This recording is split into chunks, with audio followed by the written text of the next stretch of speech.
Takže v nasledujúcich 2 rokoch má Ukrajina predovšetkým na vojenské výdavky dostať od Európskej únie ďalších 140 miliárd eur. Ak by sme túto sumu použili na zvýšenie konkurencieschopnosti a súčasne na zníženie vysokých cien energií, pocítili sme všetci v Európskej únii viditeľné zlepšenie.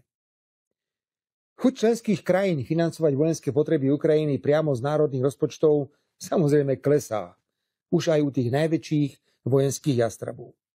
Preto prišla chuť na zmrazené ruské aktíva v uvedenom objeme, ktoré by sa mohli použiť ako pôžička pre Ukrajinu, ktorá nebude samozrejme nikdy vrátená, ale za ktorú sa majú zaručiť jednotlivé členské štáty Európskej únie.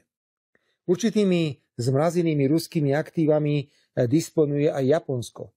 Je evidentné, že premiéry členských krajín únie si plne uvedomujú obrovské riziká spojené s konfiškáciou zmrazených ruských aktív pre ukrajinské potreby. Riziká porušenia medzinárodného práva, riziká žalôb zo strany Ruska, ale najmä riziká tvrdých ruských odvetných opatrení.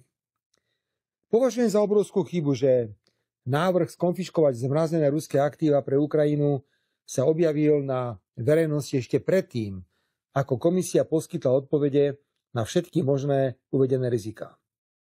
Tento kus ruského syra však veľmi vonia európskemu havranovi.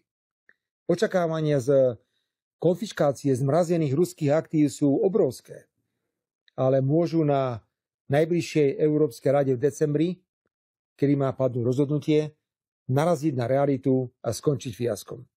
Aj preto som navrhol, aby sa v dnešných záveroch možnosť konfiškácie nespomínala a aby komisia navrhla aj iné možnosti financovania Ukrajiny v nasledujúcich 2 rokoch. Môj návrh bol prijatý.